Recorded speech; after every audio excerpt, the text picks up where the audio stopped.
Hello everyone, welcome to only JRF. आज के इस वीडियो लेक्चर में हम फंडामेंटल राइट्स, मौलिक अधिकार से जुड़े लास्ट 7 ईयर्स के पीवाईक्यू को डिस्कस करने वाले हैं। साथ ही हम इस वीडियो में ये भी समझेंगे कि ये प्रश्न कहाँ से पूछे जाते हैं एंड हम कौन सा सोर्स यूज करें ताकि हमारे जो फ्यूचर्स में क्वेश्चंस पूछे जाएंगे वो हमसे बन जाएं। इन सभी बिंदुओं पर हम इस वीडियो में डिटेल से बात करने वाले हैं। ये टॉपिक यूनिट नंबर 7 से जुड़ा हुआ है। इससे पहले भी हमारे इस सीरीज से जुड़ी कुछ वीडियो हो चुकी हैं जिन्हें आप देख सकते हैं, जिनसे पीवाईक्यू अक्सर पूछे जाने की संभावना भी होती है। तो चलिए आज के इस वीडियो लेक्चर्स की शुरुआत करते हैं। साथ ही आपको इस वीडियो लेक्चर्स की पीडीएफ वीडियो की डिस्क्रिप्शन लिंक में मिल जाएगी, जहाँ से आप इसे फ्री में डाउनलोड कर सकते हैं।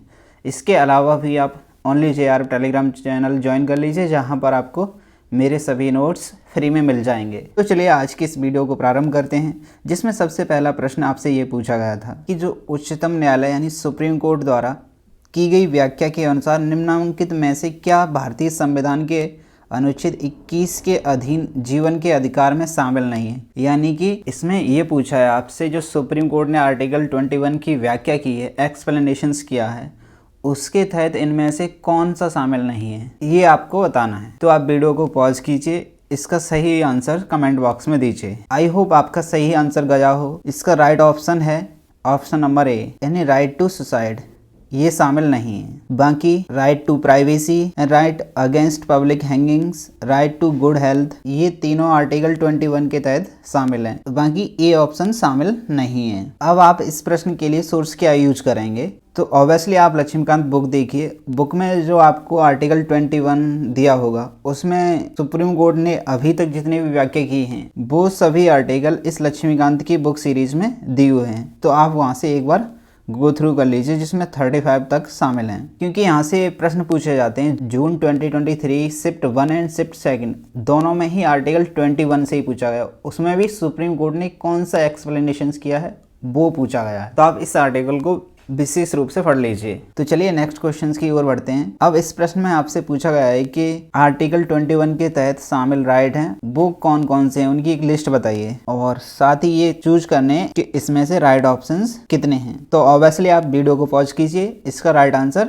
दीजिए कमेंट बॉक्स में। इसका सही आंसर है option number 2, A B C and E. अब आप इस प्रश्न में अगर आपको ये पता है कि 16 वर्ष नहीं है इस जगह, तो आप इस ऑप्शन से भी इसको करेक्ट कर सकते हैं। बेशक आपको पूरा पता ना हो इस प्रश्न में, तब भी आप इस प्रश्न के सही आंसर तक पहुंच सकते हैं। यानी कि आपको पता है कि डी नहीं है, तो डी नहीं है। किन किन ऑप्शन में डी नहीं है? एक ये गलत, ये गलत, ये गलत, यानी आपका आंसर क्या हुआ? Option number 2।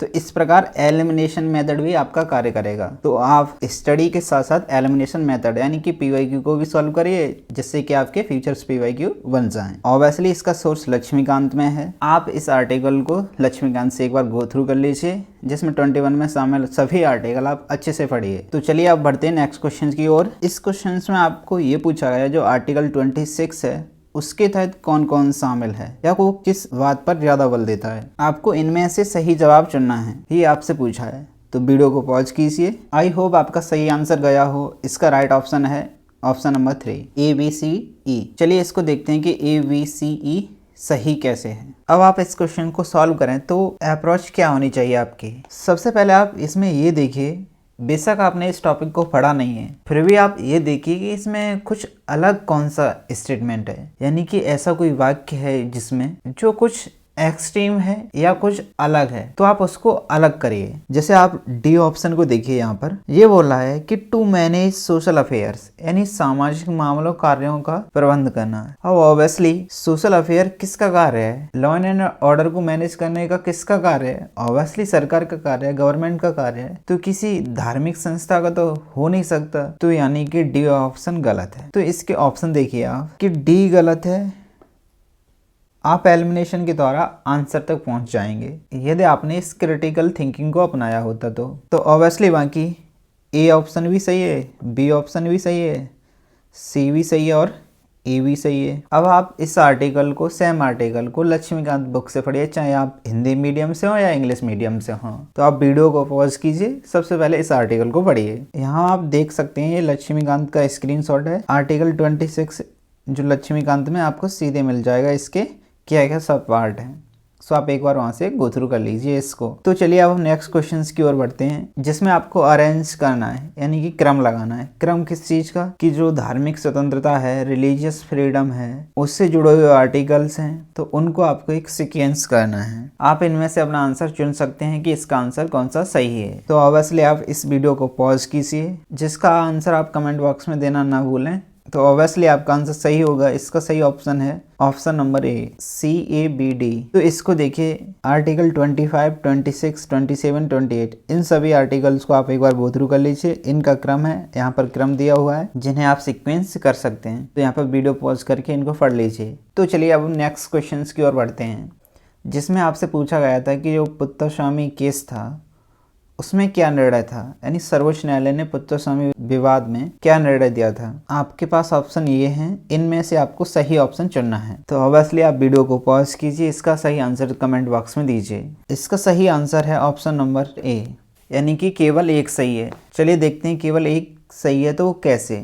ऑप्शन नंबर ए में बात की गई है कि जो निजता का अधिकार है, राइट टू प्राइवेसी है, उसको संविधान के अनुच्छेद 21 के तहत जीवन और व्यक्तिगत स्वतंत्रता के अधिकार के तात्विक भाग के रूप में तथा संविधान के भाग 3 द्वारा दी गई आज़ादियों की गारंटी के माध्यम से सुरक्षा प्रदान है। यानी कि जो राइट टू प्राइवेसी है वो आर्टिकल 21 में शामिल किया है एंड पार्ट 3 में इंक्लूडेड है। तो ऑब्वियसली ये बात सही है। बी ऑप्शन है, जिसमें यह बोला गया है कि केंद्र सरकार को भारतीय संविधान में संशोधन करके उसमें निजता का अधिकार जोड़ना चाहिए, ये बात गलत है। यानी संविधान संशोधन नहीं, ये तो सुप्रीम कोर्ट के निर्णय से ही आया था ना। तो बी ऑप्शन गलत है, सी ऑप्शन गलत है, ऐसे ही आपका डी ऑप्शन भी गलत है। तो चलिए नेक्स्ट क्वेश्चन की ओर बढ़ते हैं। इसमें आपसे पूछा गया है कि ऐसा कौन सा अधिकार है जो भारतीय और विदेशी नागरिक दोनों को प्राप्त है, ये आपसे पूछा गया है। तो ऑब्वियसली आप वीडियो को पॉज कीजिए, इसका सही आंसर कमेंट बॉक्स में दीजिए। इसका सही आंसर है option number C. Option number C कैसे, कल्चरल और education right, right to equal opportunities, right to freedoms, ये ओनली सिटीजन को प्राप्त हैं, न कि नॉन सिटीजन्स को। तो नॉन सिटीजन्स को राइट टू इक्वलिटी प्राप्त है। यहाँ पर आप लक्ष्मीकांत की बुक लीजिए। लक्ष्मीकांत की बुक में एक चार्ट है कि ऐसे अधिकार जो भारतीय नागरिकों को प्राप्त हैं और ऐसे अधिकार जो विदेशियों को भी प्राप्त हैं। तो वहाँ से आप इस लिस्ट को तैयार कर सकते हैं। तो चलिए नेक्स्ट क्वेश्चंस की ओर बढ़ते हैं। क्वेश्चंस है, भारतीय संविधान का कौन सा अनुच्छेद न्यायिक सक्रियता से संबंधित है।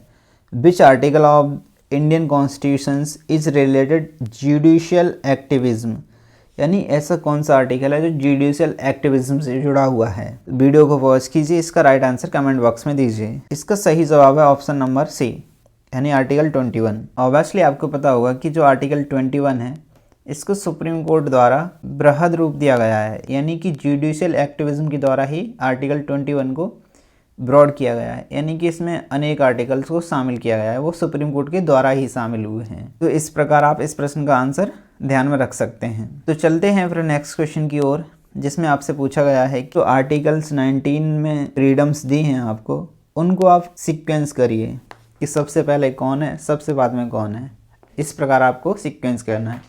आप वीडियो को पॉज कीजिए और इसका आंसर दीजिए। इसका सही आंसर है ऑप्शन नंबर 3, DACB। ऑब्वियसली अब हमें यहाँ पर ये तैयार करना होगा कि जो आर्टिकल 19 में शामिल राइट्स हैं तो उनका एक क्रम हम तैयार कर लें, तो इस क्वेश्चन को बना लेंगे। तो आप इस क्रम को यहाँ से तैयार कर सकते हैं। जैसे कि आर्टिकल्स 19 है, उसमें 6 फ्रीडम शामिल हैं, 1, 2, 3, 4, 5, 6।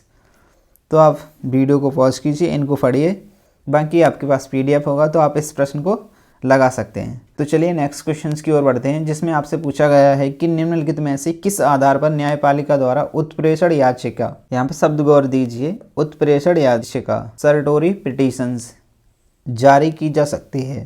वीडियो को पॉज कीजिए, इसका सही आंसर सोचिए। इसका सही आंसर है ए और सी, क्षेत्राधिकार की कमी और क्षेत्राधिकार की अधिकता। ऐसे ही आपसे एक और प्रश्न पूछा गया था, उस प्रश्न को आप देख सकते हैं, वो भी सर्टोरी रेट से संबंधित था, यानी उत्प्रेषण से संबंधित था, जो कि 2017 में आपसे पूछा गया था। ऑब्वियसली ये थोड़े से प्रश्न पुराने हैं तो आप इस टॉपिक पर कम ध्यान भी दे सकते हैं, लेकिन यदि आपके पास टाइम है तो आप इस टॉपिक को लक्ष्मीकांत की बुक से तैयार कर सकते हैं। तो चलिए अब नेक्स्ट क्वेश्चन को देखते हैं, जिसमें आपसे पूछा गया है कि भारतीय संविधान के अंतर्गत मौलिक अधिकारों के बारे में निम्नलिखित में से कौन सही है। यानी जो इंडियन कॉन्स्टिट्यूशंस में फंडामेंटल राइट्स हैं तो उनकी क्या फीचर्स हैं, यानी कि उनकी मेन फीचर्स क्या हैं, इससे रिलेटेड है क्वेश्चंस। इसके आप ऑप्शंस देख सकते हैं, इनमें से आपको एक चूज करना है। तो वीडियो को पॉज कीजिए आप और इसका सही आंसर दीजिए। इसका सही आंसर है ऑप्शन नंबर ए, 1 और 3। अब इसको देखते हैं कि कैसे 1 और 3 सही है। जैसे पहले ऑप्शन में बात की गई है कि भारतीय संविधान द्वारा संरक्षित प्रवृत्ति किया गया है, यानी प्रोटेक्टेड एनफोर्स्ड, तो ऑब्वियसली ये बात सही है, यानी कि पहला ऑप्शन सही है। अब दूसरा ऑप्शन देखिए, इसे सामान्य विधानमंडल द्वारा परिवर्तित किया जा सकता है, यानी सामान्य नॉर्मल लेजिस्लेटिव प्रोसेस के द्वारा। ये बात रॉन्ग है, क्योंकि इसे संविधान संशोधन कॉन्स्टिट्यूशनल अमेंडमेंट के द्वारा ही चेंज किया जाता है। तो इस प्रकार ऑप्शन नंबर 2 गलत है। ऑप्शन नंबर 3 देखिए, इसमें कहा गया है कि उच्चतम न्यायालय मौलिक अधिकारों का अभिभावक है, यानी सुप्रीम कोर्ट है वो गार्जियन है किसका, फंडामेंटल राइट्स का। तो ये बात सही है। ऐसे ही ऑप्शन नंबर 4 देखिए, इसमें कहा गया है कि सभी संवैधानिक अधिकार मौलिक अधिकार हैं, यानी all constitutional right are fundamental rights. ये बात गलत है, क्योंकि कॉन्स्टिट्यूशनल राइट तो बहुत ज़्यादा हैं लेकिन फंडामेंटल राइट्स नहीं हैं। यहाँ पर ये बात होती तो सही हो जाती कि all fundamental rights are constitutional rights. Just opposite बात बोली गई है, जो कि गलत है। तो इस प्रकार हमारे 1 और 3 ऑप्शन सही होते हैं। तो इसी के साथ हमारे फंडामेंटल राइट्स से जुड़े लास्ट 7 ईयर्स के PYQ समाप्त होते हैं। आई होप आपको ये इनिशिएटिव अच्छा लग रहा होगा, साथ ही आप इस वीडियो को पसंद भी कर रहे होंगे। और हाँ, कहीं ना कहीं आपकी जो थोड़ी सी टेंशन है वो तो कम हुई होगी इस यूनिट को लेकर। तो आप अपना फीडबैक देना ना भूलें, चाहे वो आप कमेंट करके या शेयर करके या लाइक करके अपना दे सकते हैं। और हाँ, इस वीडियो की PDF आप इस वीडियो की डिस्क्रिप्शन लिंक के द्वारा ही डाउनलोड कर सकते हैं। तो चलिए आज के लिए इतना ही। थैंक यू, नमस्ते, हंसते रहिए, मुस्कुराते रहिए। मिलते हैं किसी नेक्स्ट वीडियो में, तब तक के लिए बाय।